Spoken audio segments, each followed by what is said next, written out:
The Salem Witch Trials remain one of the darkest and most infamous events in American history. A small Puritan town was consumed by fear, and innocent people paid the ultimate price. Between 1692 and 1693, hysteria spread like wildfire in Salem, Massachusetts, leading to the execution of 20 individuals accused of witchcraft. But how did this happen? What fueled the paranoia that tore a community apart?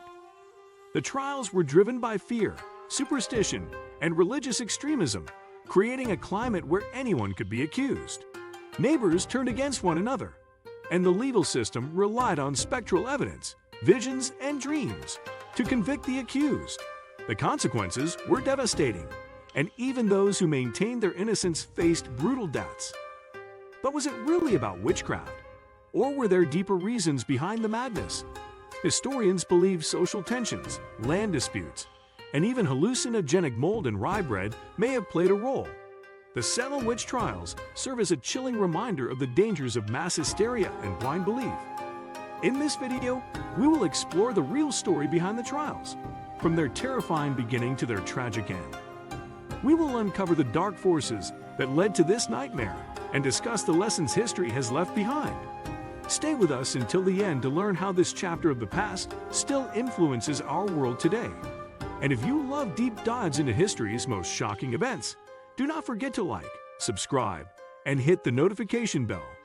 Now, let us step back in time to 1692 and uncover the truth behind the Salem Witch Trials. The real story behind the Salem Witch Trials.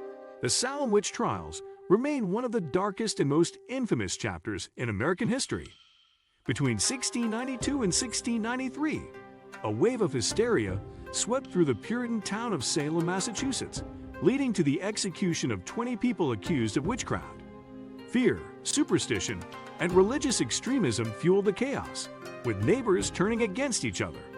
The trials were driven by paranoia, mass hysteria, and a legal system that relied on spectral evidence, claims of seeing spirits or visions.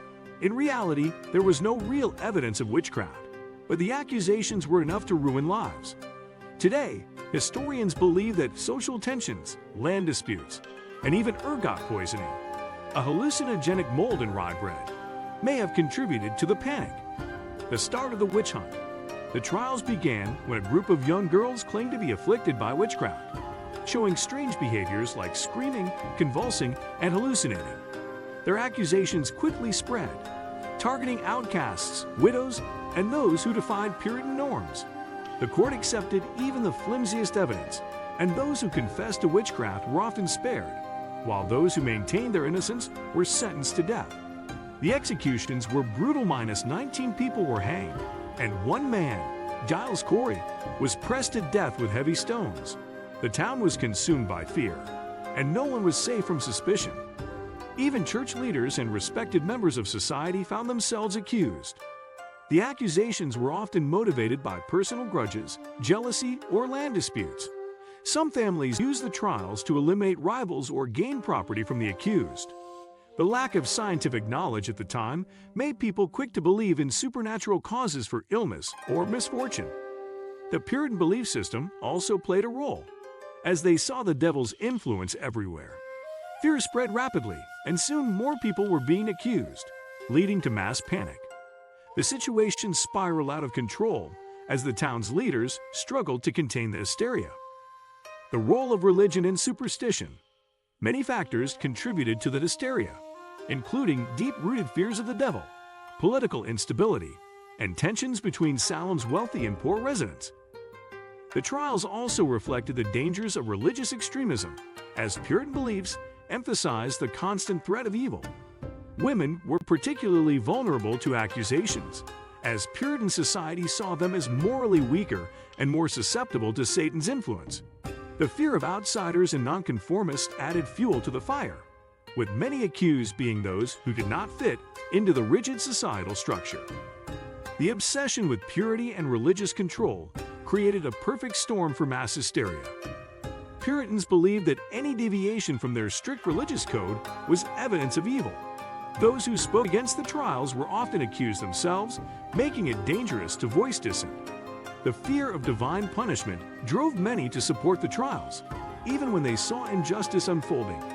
Religious leaders played a significant role in spreading fear, using sermons to warn against the dangers of witchcraft. The rigid social structure meant that once accused, it was nearly impossible to prove one's innocence. The combination of religious fear and community pressure made the trials unstoppable for a time. The collapse of the trials. As the trials escalated, doubts began to emerge. Some leaders questioned the legitimacy of spectral evidence, and prominent figures spoke out against the trials. By late 1693, the hysteria had died down, and the court was dissolved. The accused were released, but the damage had already been done. Years later, the Massachusetts government acknowledged the injustice and offered compensation to the families of the victims. However, the scars of Salem's past remained, serving as a cautionary tale about the consequences of fear-driven persecution. The trials left a lasting mark on American history, shaping discussions on justice, due process, and the dangers of mass hysteria. The realization that innocent people had been executed led to widespread regret.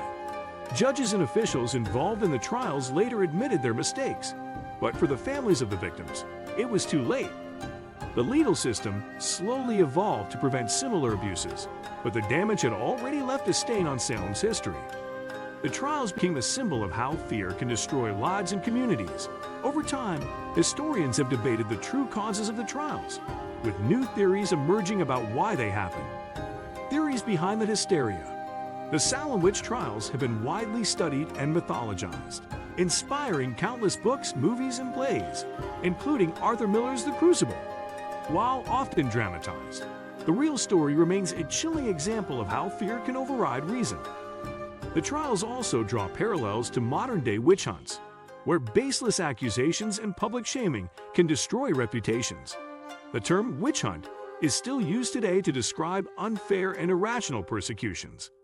The Salem tragedy serves as a reminder of the dangers of blind belief, mob mentality, and the failure to protect individual rights. Over time, historians have uncovered new theories about what may have triggered the hysteria. Some suggest that the afflicted girls were suffering from psychological stress, epilepsy, or even poisoning from moldy grain.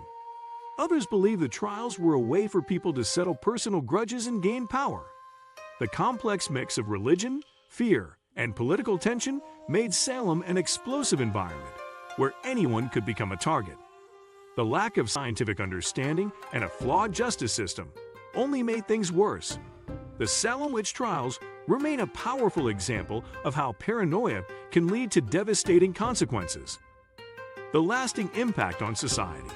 Despite the tragedy, the Salem Witch Trials had a lasting impact on American society. They exposed the flaws in the legal system and helped shape future policies on evidence and due process. The trials also contributed to a growing distrust of religious extremism and the dangers of unchecked authority. Today, Salem embraces its dark history, drawing visitors from around the world to learn about the infamous trials. The town has turned its past into a tourist attraction, with museums, reenactments, and historical sites dedicated to the victims. While the witch trials were a moment of horror, they have also become a symbol of the fight against injustice. Many historians see the trials as a lesson in the importance of critical thinking and justice. The events in Salem were a product of fear, misinformation, and a lack of rational judgment. These same factors can still be seen in society today, from political persecutions to false accusations in the media. Understanding the past helps prevent similar mistakes in the future. Salem's story serves as a warning about the power of fear and the need for fair legal protections. Lessons from Salem. Have we learned? The Salem Witch Trials remind us that fear and ignorance can lead to devastating consequences. They highlight the importance of critical thinking, justice, and the need to question authority. Throughout history, similar events have occurred, from McCarthyism in the 1950s to modern-day social media shaming. Salem serves as a warning of what happens when society allows hysteria to override reason. As we reflect on this dark chapter, we must ask ourselves, have we truly learned from the past, or are we still vulnerable to the same kind of fear-driven persecution? The Salem Witch Trials may have happened over 300 years ago, but their lessons remain relevant today. Hysteria, scapegoating, and injustice are still very much a part of our world. Understanding history helps us recognize patterns and prevent history from repeating itself. What are your thoughts on the Salem Witch Trials? Do you think something similar could happen in today's society? Let us know in the comments below. Do not forget to like, subscribe, and hit the notification bell for more deep dives into history.